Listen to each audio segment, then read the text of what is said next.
Why is it so hard for people to actually set goals and achieve them? I have been in that space before, and that is why I'll be giving you 10 tips on how to avoid being in that uncomfortable situation by just watching this video up till the end. Now let's jump right into it.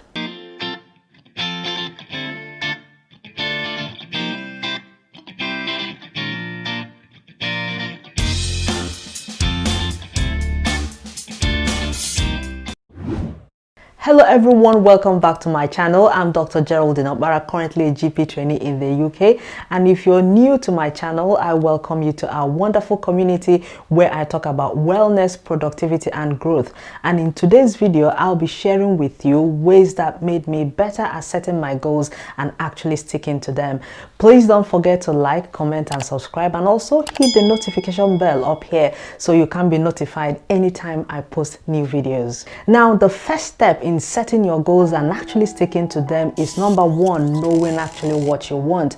Knowing what you want to achieve is the very first step in this process. Some people also struggle with actually finding out what they want to do and what goals they need to achieve, and that is why I have made this video with a link showing up here, which will put you through step by step on how you can find out what you want to do in life. I will also be leaving a link down below, so go watch it to help you figure out what you want to do with your life and what goals you want to achieve. So when you have actually figured out your goal, is very essential that each goal you want to achieve is SMART. So what do we mean by SMART? So if SMART is new to you, I will break it down in a bit. So S stands for specific, which means your goal should be specific, therefore narrow it down.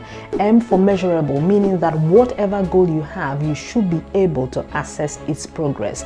A means attainable, which means that your goal should actually be achievable.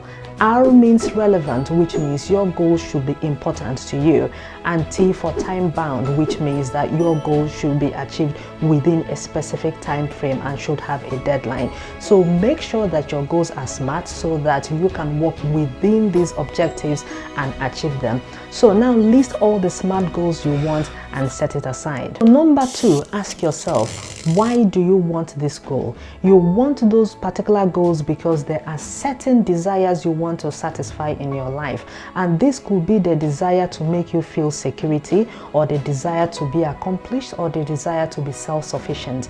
The reason for wanting to achieve anything should be the driving force behind the things you want to achieve. The stronger the reason behind a particular goal, then the more you will feel motivated to stick to that particular goal and actually achieve it.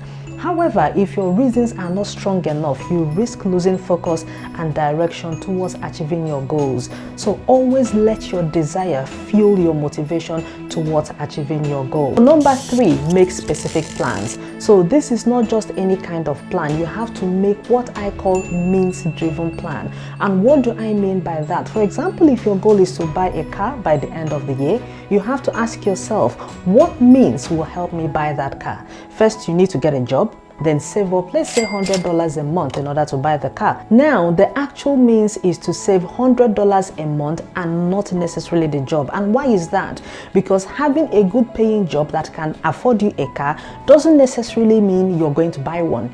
So you can only buy it if you actually decide to save up a certain amount of money every month towards getting that car. And in this scenario, the means-driven plan is the actual savings and not actually the job. So create habits that are means-driven because they are more specific towards you achieving your goal. Number four, keep it visible. We all know how difficult it is to focus on things, especially with the age of smartphones and other technological gadgets. And studies conducted by Microsoft in the year 2000 showed that the average attention span of humans then was only 12 seconds. Fast forward to 15 years later, and that has dropped even further to 8 seconds. And we all know why that is. So that is why you have to keep your goals where you can actually see them, like literally see them. So find out places where you visit often, such as your phone, your iPad or your PC. Create a memo pad and write your goals down there. If it's on your fridge, stick them there. If it's in your room on a whiteboard, write them on there. Some people love using vision board. If that works for you, then get one, but try as much as possible to have a way to regularly remind yourself about your goals. So guys, keep it visible. Number 5, have a deadline. Now that is an important one, and the importance of having a deadline is that it makes you focus a lot more on time frame in mind. Now remember that one of the components of your SMART goal is that it has to be time bound. Having a deadline for your goal rewires your mind in such a way that it goes into a problem-solving mode. This mode is activated as it wants to meet up with the deadline. Now, meeting up with deadline and achieving your goal is what triggers the reward system, which leads to satisfaction. Everyone eventually wants satisfaction, so this actually becomes a cycle. However, it is important to set realistic deadlines according to your goals, so you do not have to feel that pressure.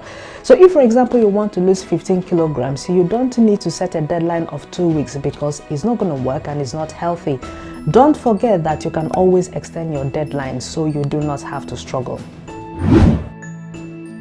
So number 6, anticipate issues that may arise, which I call downers, and also issues that may promote your goals, which I call enhancers. So it will be an oversight if you do not anticipate things that will either slow you down or stop you from achieving your plans. So be proactive. So for each goal that you have, ensure that you anticipate what could actually go wrong or places where you may struggle. So start planning ahead on how you either walk around these hindrances or how to avoid them. Also, while you anticipate things that can slow you down, also anticipate things that can help you achieve that goal, which I call enhancers. So make use of the enhancers to skyrocket you onto your goals. Number 7, double down and create a pattern. So when you have discovered that thing that works for you, repeat it, perfect it, and continue that cycle. So in other words, create a pattern of habits that is going to help propel you closer to that goal. Use habit forming techniques to ensure that you are on track and you do not deviate from the techniques that work for you. So number 8, continue doing what you do and never give up. So if your goals mean a lot to you, always have a reason to keep going. And that is why you need to have a clear reason why you want that specific goal. The reason behind a goal and persistence work hand in hand. And when you feel you cannot carry on anymore, remember the reason why you wanted that goal in the first place. So remember that you do not need to have the highest qualification or the highest IQ or the greatest amount of talent to build a persistent spirit. It is something you build by having the right mindset and the positivity. Number 9, reward. Now, as you journey towards the path of achieving your goal, ensure that you reward yourself of every little progress you achieve. Try creating a milestone for every task you have to complete before you achieve a certain goal. So as you achieve each milestone and it brings you closer to your goal, reward yourself. If a goal is too big, split it in micro goals and reward yourself for each micro goal. You can decide to buy yourself a new pair of shoes or take your family out for dinner or even go for a short vacation. So whichever reward you choose to give to yourself, ensure that is something you will get satisfaction from. Number 10, tell people about it. Telling people you trust about your goals can help you achieve your goals a lot better. So in a way, these people who know about your plan can actually remind you about them. So they can easily ask you, say, over a cup of coffee or during lunchtime at work and say, hey Dan, how is the plan to install the new kitchen going? And then you guys can actually talk over it and share knowledge, tips and experience about how to reach that particular goal faster. But remember guys, to tell people that have your best interest in mind, those who can actually motivate you and those that can actually make you achieve greater things. Thank you guys for watching, and I hope you found this video helpful. If you do, please drop me a comment below and also click the like and subscribe button, and don't forget to hit the notification bell so you will be notified anytime I upload new videos. See you in my next video guys. Bye now.